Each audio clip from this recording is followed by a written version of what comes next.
Hello, this is Super Informed Radio, UniSuper's official podcast. My name is Lyndon, and for the final time in 2025, it gives me great pleasure to welcome UniSuper's Head of Fixed Interest, David Colosimo, to the microphone to get us up to speed on what's been happening in investment markets and what he and the investment team can see on the horizon over the Christmas and New Year period. David, welcome. Great to be here. Thank you, Lyndon.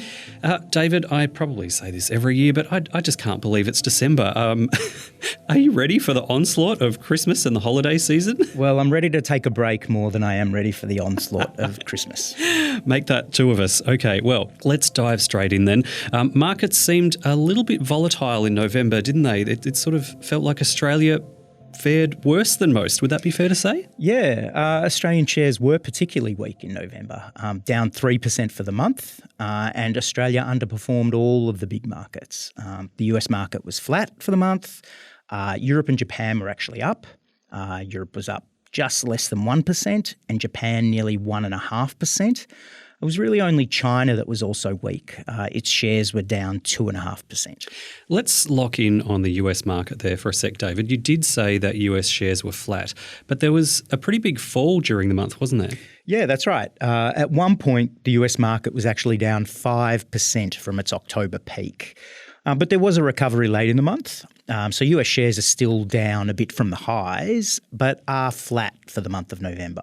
Now, the US market has had an incredible run from the post-Liberation Day lows. And so over time, a lot of market participants, they start to get up a little bit long as they chase that momentum. And so all it takes is a bit of negative news and you can get a bit of a pullback. So I really don't think a 5% pullback is that surprising. And what was the negative news that triggered that pullback, David? Well, I think two things were important. The first was the Fed.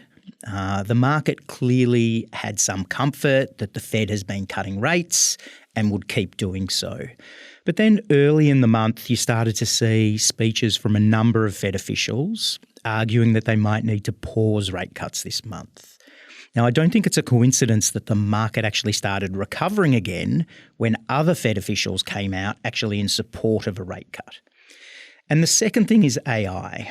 I think the market is just at times questioning the AI thematic a little bit, given all the money that's being spent on AI data centers. So all the biggest tech companies, Google, Amazon, Meta, they've all been announcing a big boost to their CapEx plans.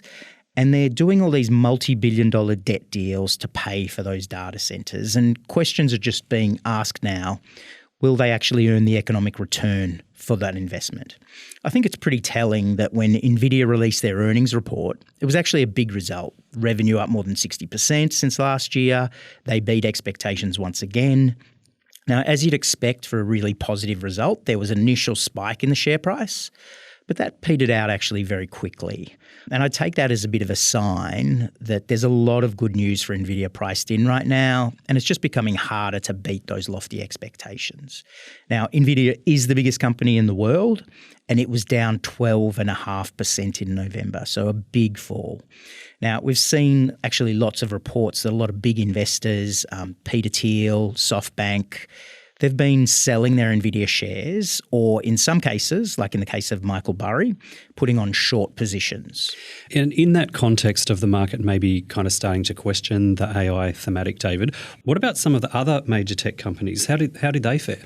Well, the market's really starting to differentiate more between the companies that make up the Magnificent Seven. Amazon and Microsoft, they were both down 4 to 5%, but Google was actually very strong, up 13.5%. It's had a big run in the last few months. It's actually overtaken Microsoft as the third biggest company in the world. Now, Google has the broadest exposure to AI. It builds the hardware, it runs the Google Cloud, develops AI models, and has apps as well. Now, it released its Gemini 3 AI model during the month, and it now seems to be the best available model, at least for the moment. Now, most importantly, it's actually built on Google's own chips.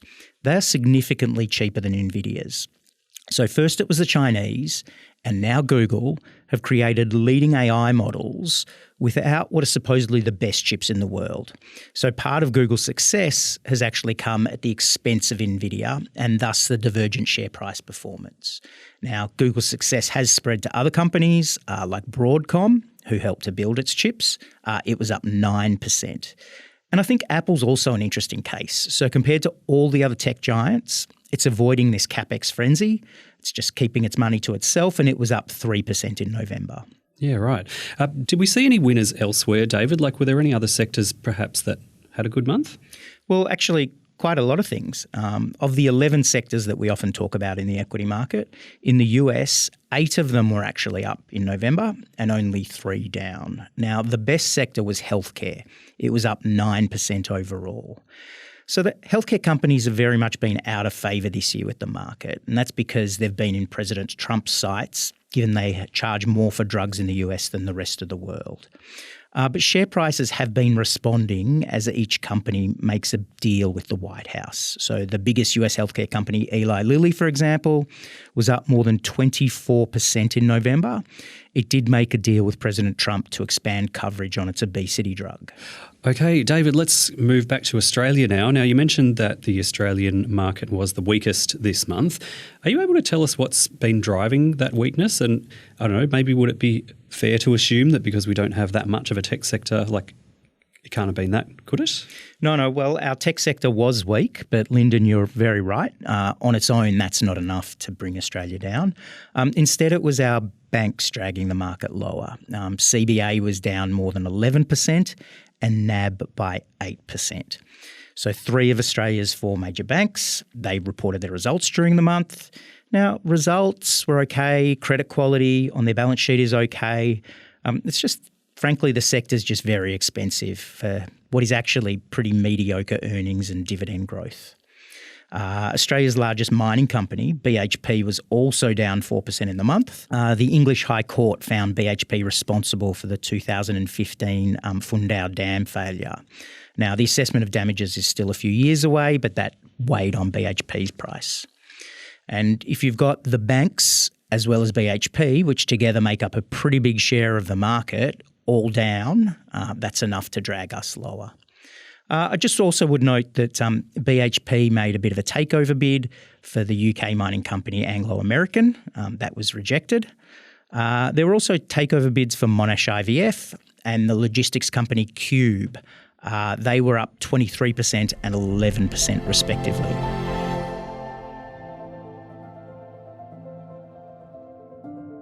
Let's look to the month ahead, David. Now, we have some central bank meetings coming up pretty soon. What's going to happen? Let's maybe start with the US Federal Reserve. They meet on the 10th of December, certainly shaping up as one of the more interesting meetings in a long time. The dynamics at the Fed have really shifted in the last couple of months. So for at least the 2.5 decades that I've been working, it's been a very consensus-driven organisation. There's always been 12 voters on the committee, but they mostly just fall in behind the leadership of the chair. Now, it looks like that might be starting to break down as President Trump has tried to exert more control over the Fed. Senior Fed officials have just become more forthright in expressing their own views publicly. So of the 12 voting members, about 5 of them have been really clear in the last few weeks that they think the Fed should hold this month, and 5 of them have argued for a cut. So that leaves a couple, including Fed Chair Powell, who haven't been very definitive.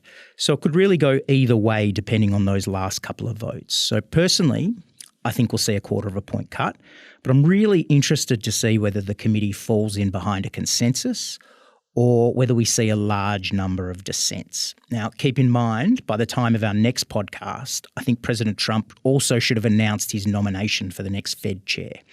I think he's been trying to convince Treasury Secretary Scott Bessent to take the job, but he's been resisting, and I think Kevin Hassett is actually the more likely candidate. Very interesting. Turning to our own RBA, David, now, are we likely to see as many fireworks at their next meeting? I mean, I've been hearing rate cuts are unlikely for the next 6 months, Their meeting is next week, is that right? Yeah. Sadly, no fireworks there, Lyndon. The RBA meets on the 9th of December.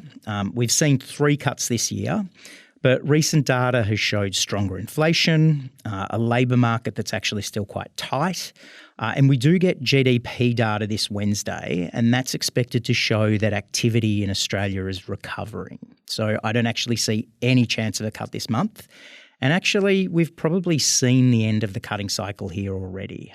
If anything, financial markets are now starting to speculate whether the RBA will actually flip back towards rate hikes again next year. Goodness. Okay, starting the wrap-up now, David. We often get your thoughts on what's happening politically speaking in other countries. Is there anything on the political front worth mentioning? Yeah, I think two things to watch, one in China, one in the US. So China holds its Central Economic Work Conference this month. The economic data there has been really soft in the last few months, so it feels like the activity is starting to wane again. And as yet, there hasn't really been a big policy response. Now, I think policymakers are still trying to boost consumption. We are hearing that they might be formulating some subsidies for mortgages to take pressure off households. That would actually be a really big step. Now, also in the next few months, the US Supreme Court should issue a judgment on whether it was legal for the Trump administration to use the International Emergency Economic Powers Act to instigate those Liberation Day tariffs. Now, even though the Republican Party has stacked the courts with conservative judges, it seems likely the court will actually block those tariffs. That would cause a bit of upheaval given how much money that he's already collected, but I do think the White House will still find a way to keep those tariffs in place. And last call for any final thoughts on what you'll be watching out for as we move into 2026, David, just before we wrap up? Well, we often talk about the short-term catalysts, but sometimes overlook the longer-term ones. And I think for me, the bigger focus for the market at some point next year could be the sustainability of government finances. Now, Japan is probably the best example. Prime Minister Sanae Takaichi announced a big fiscal stimulus this month, 21 trillion yen, mostly on price relief, like subsidies for electricity and gas and cutting gasoline taxes as well, raising defence spending. Now, it's a boost in the near term. But as inflation has increased in Japan, it does come at a cost. So Japan is already the most indebted country in the world. It doesn't matter so much when interest rates were close to zero. It's really easy to pay that interest bill. But bond yields are now starting to increase quite sharply, and the market might really start to question how it's going to pay for all that debt at higher interest rates. Now, Japan, of course, is not alone. Governments all over the world continue to run sizable deficits, and it just remains to be seen how much of a problem that could be. Well, a bit of a somber note to finish the year on there, David. But look, that does wrap us up for the year. And as I probably said last year, you know, you are a great mind of UniSuper, and we're very, very lucky to have you come in and share your thoughts and insights and market analysis with us each and every month. So we're very appreciative of your time. And on behalf of our listeners, David, thank you so much. And I look forward to doing it all over again with you in 2026. See you next year, Lyndon. And that wraps up this episode and the podcast for the year. To you, our listeners, we say thank you for joining us each and every month.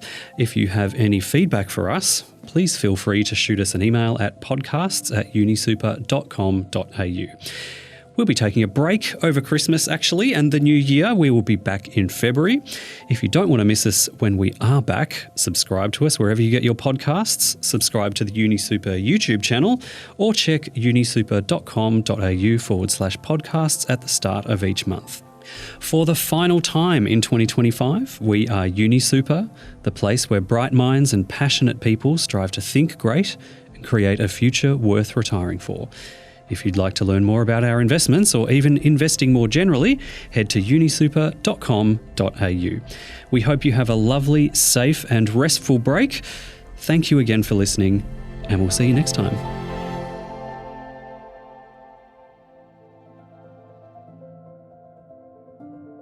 This podcast is general in nature, and it doesn't take into account your financial situation, needs, or objectives. So before you make any decisions about your super, we recommend that you seek financial advice first. Also, make sure you've had a read of the product disclosure statement and the target market determination that's relevant to you. They are all available on our website. It goes without saying that the past performance of any investment options that we talk about isn't indicative of their future performance, and it's worth noting as well that just by talking about certain companies, we aren't endorsing them for you to include in your own portfolio. Also, probably not a bad idea to mention that certain information contained in this podcast may include forward-looking statements, and we obviously don't guarantee that those statements will eventuate. And lastly, UniSuper has no obligation to provide updates or changes to the information in this podcast.